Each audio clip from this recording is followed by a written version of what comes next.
The entire nightclub went silent the second Amara kissed him. Not a natural silence, the kind that falls when a song ends or a crowd pauses between songs. This was the other kind, the dangerous kind. The kind where 200 people collectively stopped breathing because they all understood in the same terrible instant that something irreversible had just happened. Men in black suits reached for their weapons. A glass shattered somewhere near the bar. Nobody moved to clean it up. Someone whispered, low and trembling, "She just touched the boss." Amara had no idea. Her eyes were still closed. Her hands were still gripping the lapels of his jacket. The expensive, impeccably tailored jacket that smelled nothing like her boyfriend's cheap cologne. That detail reached her drunk brain slowly. Then another detail, then another. The silence, the stillness. The way every person in her field of vision was staring at her with the specific expression of someone watching a woman put her hand into a lion's mouth. She opened her eyes. He was looking at her, not with rage, not with embarrassment. With a cold, surgical stillness that was somehow worse than rage, the expression of a man who had decided everything in the room was either an asset or a problem, and was currently calculating which category she belonged to. His jaw was sharp. His eyes were darker than the suit he wore. There was a scar that curled from his left wrist up toward his sleeve, thin and pale, the kind that takes years and reasons most people never ask about. He did not flinch. He did not step back. He simply looked at her, the way a man looks at something unexpected, and waits. Behind him, one of the guards stepped forward and said it again, quieter this time, almost reverent in its horror. "Boss, should we handle this?" Amara's legs stopped working. Her name was Amara Johnson, 28 years old. Originally from Atlanta, Georgia, by way of a scholarship, a broken lease, and a decision she'd made 18 months ago that had seemed brave at the time and lately felt mostly like a mistake. She had come to Seoul with a plan. Language classes, 2 jobs, and a boyfriend who had promised he was worth crossing an ocean for. She worked mornings at a bilingual tutoring center near Mapo and evenings at a cafe 2 train stops away. She sent money home every 3rd month. She called her mother every Sunday and said she was fine. She had been saying she was fine for so long she had almost started believing it. Almost. The relationship had been declining for 6 months. That was the word she used in her head, declining, because the real words felt too large to hold. Kim Jun was handsome and charming, and exactly the kind of man who knew he was both. He introduced her to his friends like a trophy he was briefly proud of. He forgot her birthday in March and remembered it 3 days late. With flowers he handed her the way people hand receipts to strangers, quickly, minimally, without making eye contact. She had told herself it was cultural adjustment. She had told herself she was being too sensitive. She had told herself many, many things over 18 months, and she had believed most of them until last night, when she'd walked into the restaurant where they were supposed to be having dinner and found him at the corner table with his hand covering someone else's. The other woman had looked at Amara the way people look at inconveniences. June had pulled his hand back slowly, not guiltily, slowly, the way people move when they've decided the situation is manageable. He'd said Amara's name in a tone she didn't recognize at first. Then she realized she did recognize it. It was the tone he used when she brought up things he found exhausting. "Overreacting," he'd said. "We haven't even ordered yet." Other woman had laughed. That laugh lived in Amara's chest the entire taxi ride. It sat behind her sternum while her best friend Nadia poured drinks in the small apartment they had started sharing 3 weeks ago when Amara needed somewhere to stay while she thought things through.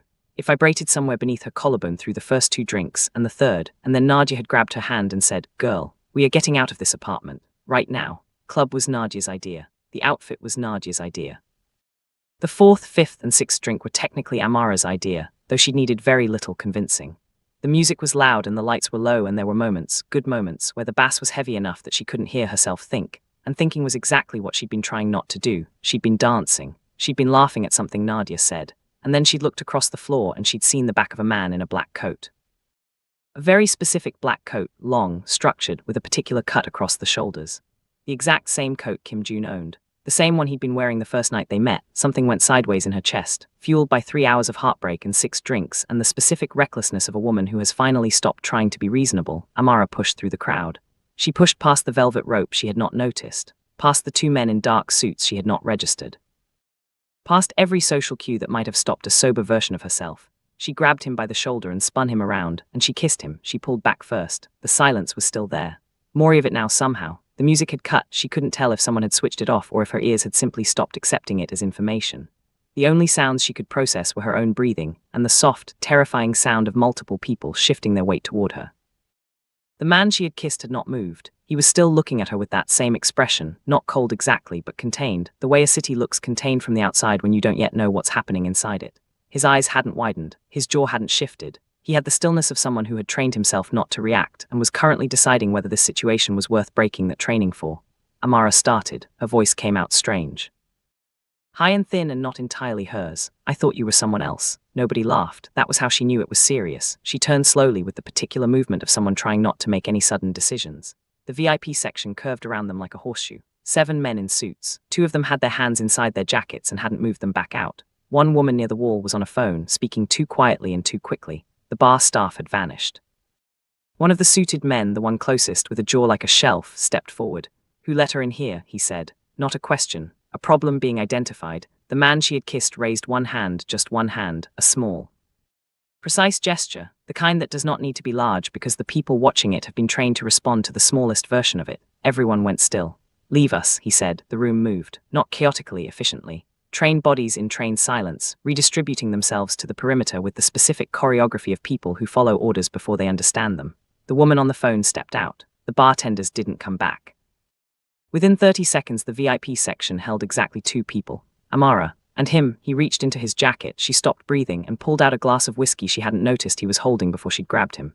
He took a single, unhurried sip and set it down on the low table beside him. "Sit," he said. "I would really rather stand," she said. He looked at her. She sat, up close. The scar on his hand was more complex than she'd thought. It moved across his knuckles and disappeared under his cuff. Not the kind of scar a person gets from one incident, but the kind that accumulates, layer by patient layer, across a life that involves a particular kind of work. He was maybe 33, 34, the kind of face that would have been described as beautiful if it weren't so completely unreachable. "You came through a guarded section," he said, "past 3 security points." "I wasn't paying attention," she said, obviously. "I'm sorry," she said. "I genuinely thought you were I thought you were someone else. I'm sorry, I've been drinking. I'm very sorry, I'm going to leave now." She stood up. "Down," he said. She sat down, then immediately felt furious at herself for sitting down. "I said I'm sorry," she said. "What more do you want from me?" He considered the question without any visible urgency. "Your name," he said. She stared at him. "Why?" "Because you kissed me without introducing yourself," he said. That's impolite. Of every possible response she had imagined, this was not one of them. A laugh climbed her throat before she could stop it. She pressed her hand to her mouth, horrified at herself, but the laugh had already happened. Something shifted in his expression, very briefly. So briefly she wasn't certain she hadn't imagined it. He was quiet for a moment. "Kang Minyi," he said. The name meant nothing to her. She filed it away mostly because her brain was still recording things, regardless of whether her judgment was functional. "Kay," she said. "Kang Minyi, I am sorry I kissed you. I am going to go find my friend now." She stood up. This time he didn't stop her. She walked out with her chin up and her heels clicking and her heart slamming against her ribs in a rhythm that had nothing to do with the music coming back on as she exited the VIP section. She didn't look back. She found Nadia, grabbed her arm, said, "We're leaving right now," and did not explain. She told herself it would all be fine. She told herself that in the cab, in the elevator, under the cold shower she needed more than sleep. She told herself it was a mistake and the man had let her go and she would never set foot in a club that expensive again and none of it would matter by morning. She was wrong about that last part. She woke up at 10:43 to the sound of Nadia's voice from the other room, sharp, alarmed, hushed. She opened her eyes. Her head was a construction site. She was reaching for water when Nadia appeared in the doorway of her room with an expression that pushed Amara immediately from hungover to alert. "Amara," Nadia said. "What?" "There are 3 black SUVs parked outside our building." Amara sat up, and Nadia continued, "There are men in suits in the lobby. Mrs. Park from 4B called me because she thought they were government, but they don't look like government." Amara's stomach dropped through the mattress. "They asked for you by name," Nadia said. "How do they know your name?" She considered, briefly, not going downstairs. This lasted about 40 seconds before she recognized it for the fantasy it was. A woman could not hide in a Marpo apartment from men who had already found her by name before she'd had coffee. Whatever this was, running from it inside a building was not a solution. So she washed her face, changed her clothes, and walked downstairs with her jaw set and her hands slightly unsteady, and she stepped into the lobby and saw Minyi standing near the entrance. Not his men. He was in a different suit today. Same stillness. He had a coffee cup in one hand, which struck her as a deeply unfair detail, that a man who had sent 3 SUVs to her building could stand in her apartment lobby looking like he'd simply arrived early for a meeting and was waiting patiently. "You didn't tell me your name before you left," he said. "You already knew my name," she said. "You found my building." "That's terrifying." "I know," he said. She crossed her arms. "What do you want?" He was quiet for a moment in the way she was beginning to recognize, not hesitance, but a particular kind of precision. He chose his words the way surgeons choose instruments. "Last night," he said, "several people saw what happened, people who do not keep information to themselves. By this morning, certain parties believe that you are someone who matters to me. That belief makes you useful to them." "Don't understand," she said. "Someone will try to use you to reach me," he said. "This is not a theory, it's a calculation based on how these people operate." She looked at him. "And your solution to this problem that you caused because you're apparently someone people want to use leverage against is to do what exactly?" "Stay close to me," he said, "until it resolves." She laughed. It came out sharp. Absolutely not. He didn't argue, he simply said, "That's your right," and turned toward the door. He spoke to the man nearest him without looking back at her. "She's declined. Rotate the exterior detail to passive." She went back upstairs. She told Nadia it was handled. She made tea and argued with herself for 11 minutes, and then her phone rang. It was a number she didn't recognize. She answered because she was already in the kind of day where unknown numbers felt like the least of her problems. Silence, then a voice she didn't know. "We saw you with him last night," the voice said in accented English. "We know where you live, tell him that." Call ended. She stood in her kitchen with the phone pressed against her chest. She called Minyi. He answered on the first ring, which told her everything she needed to know about whether he'd actually left. "I will stay," she said, "but I have ground rules." She heard nothing on his end for a moment. Then, "Come downstairs." Penthouse was in Gangnam. This was almost funny, that she'd spent 18 months in Seoul scraping 2 jobs together to afford a decent apartment in Mapo. And now, she was moving a bag into a space where a single wall of windows looked out over the Han River like a painting someone had decided to make real. The floors were dark and cold, and everything in it was expensive in the way that doesn't need to announce itself. A woman named Jaeyeon, who worked as Minyi's house manager and communicated primarily through controlled politeness, showed Amara to a guest room that was larger than her entire apartment. Amara put her bag down. She sat on the edge of the bed. She stared at the ceiling and thought about how completely her life had changed in 14 hours. Then she got up, because sitting still had never actually helped her with anything. She found the kitchen and started making herself breakfast. This caused a visible stir among the staff. She ignored it. She was halfway through scrambled eggs when Minyi appeared in the kitchen doorway with the expression of a man who had walked into an unexpected weather event. "You cook," he said. "Everyone cooks," she said. "Do you want some?" Another pause. "No," he said. She made extra anyway and left it on the counter. When she passed by 20 minutes later, it was gone. This was how it began, not with grand gestures. With scrambled eggs and a man who wouldn't admit he'd eaten them, and a woman who noticed he had, the days had a pattern. Minyi worked. Whatever that work was, it happened behind closed doors in a study she had been clearly and firmly told not to enter. She attended her tutoring job remotely. She argued with his head of security, a man named Park Tae-yang, who had an instinct for standing exactly where she wanted to walk. She called Nadia. She watched Korean dramas in the living room, and sometimes, without turning around, she could feel Minyi somewhere behind her watching her react to them. "Laugh loudly," he said once from the hallway. "That's not a character flaw," she said. He didn't respond. But he didn't walk away immediately either. She started noticing things. He didn't sleep much. She could tell by the lights under the study door at 2, 3, 4 in the morning. He ate alone and fast, like a man who had never been taught that meals could be slow. His hands, when he thought no one was looking, sometimes moved to the scar on his wrist and traced it, a motion so small and habitual it was probably invisible to everyone who hadn't started paying attention. She was paying attention. She didn't mean to. She told herself it was just the circumstances. Proximity does things to people, she knew that. It doesn't mean anything, she told herself. She believed that right up until the night she walked into the kitchen at 1 in the morning and found him standing at the window with a glass of water, looking out at the river, and he turned when she came in, and for exactly 3 seconds before the stillness came back, he looked simply and completely tired. "You should sleep," she said. "You should mind your business," he said. "You have dark circles," she said. "Go to bed, Amara." "Do you ever let anyone take care of you?" she asked. He looked at her for a long moment. "No," he said. The kidnapping happened on a Wednesday. She had stepped out briefly with 2 of his men flanking her to the pharmacy 3 blocks away because she was out of face wash and had decided she refused to let a mafia protection situation interrupt her skincare routine. It took 9 minutes. She was on her way back when a black van cut the car off. The rest happened fast, shouting, a scuffle she couldn't fully track, and then hands that weren't Minyi's men dragging her sideways into the van while one of his guards went down. She screamed. She fought. She bit someone's forearm and took genuine satisfaction in the sound they made. Then she was in the back of the van in the dark, and the panic was enormous and total, and she kept breathing through it the way Nadia had taught her once, after a different kind of emergency. Years ago, in through the nose, slow, out through the mouth. "You are not dead yet. You are not dead yet." She was in a warehouse for 2 hours and 40 minutes. She counted. The men who held her didn't hurt her, which was not reassurance, it was data. They wanted her functional, useful. She sat against a cold pillar and kept her face still and thought about every Korean crime drama she'd ever watched and what the women who lived through those scenarios had in common. They didn't break early, she didn't break. Then the doors exploded open and Minyi came through them. He came in ahead of his men, which she understood later was unusual. That was not how it was supposed to go. His head of security told her afterward with the voice of someone who had aged significantly in an evening. But Minyi had gone first, and what followed was not something she would fully reconstruct. What she knew was, it was fast and it was absolute, and when it was over he was crouching in front of her with blood on his sleeve that wasn't his. He looked at her face, then her hands. Then her face again. "Are you hurt?" he said. "No," she said. He exhaled. It was the smallest sound, but she heard it and she knew what it meant, not because she was good at reading people generally, but because she had spent weeks studying this man's silences, and she knew the difference between the ones that were controlled and the one that just escaped him. In the car going back, she sat beside him and neither of them spoke. His hand was on the seat between them. She didn't think about it.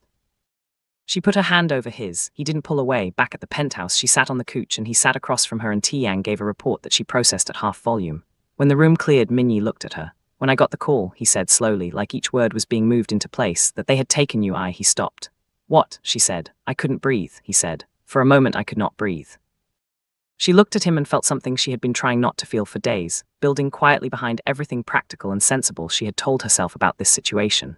"Minyi," she said. "Don't," he said. "I wasn't going to say anything you'd hate," she said. "Then say it. I think you're not as unreachable as you want people to believe." He was quiet for a long time. "That's a dangerous thing to be," he said. "In my world." "I know," she said. "I've seen your world." Which was the thing, wasn't it? She had seen it, not the version he showed the men in the suits, but the version that existed in kitchens at 1 in the morning, and in the 3 seconds before the stillness came back. She had seen it and understood it, and was terrified by it, and drawn to it in the specific, irrational way that she had never been drawn to anything safe. But she had also done her research, in the weeks between dramas and lesson plans and late-night conversations that lasted longer than either of them planned. She knew who Kang Minyi was. Not from him, he had told her nothing directly, but from names she'd heard in that warehouse, from a conversation she'd caught a fragment of through the study door one night, from the look on Ti Yang's face when he answered certain calls. Minyi didn't run a security firm. He didn't run a corporation. He ran one of the most powerful criminal organizations in Seoul.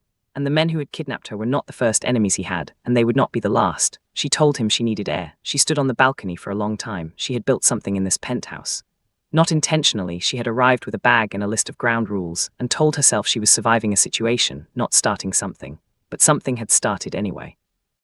Something had started in kitchens and hallways and in the 3-second gap before the stillness, and she didn't know what to do with that now that she understood the full shape of the thing she was attached to. She booked a flight home 3 days later. She didn't tell him directly. She told Tiang that the situation seemed resolved, that she appreciated the protection, that she would make her own arrangements going forward. She packed slowly, the way you pack when you're not entirely sure you want to finish.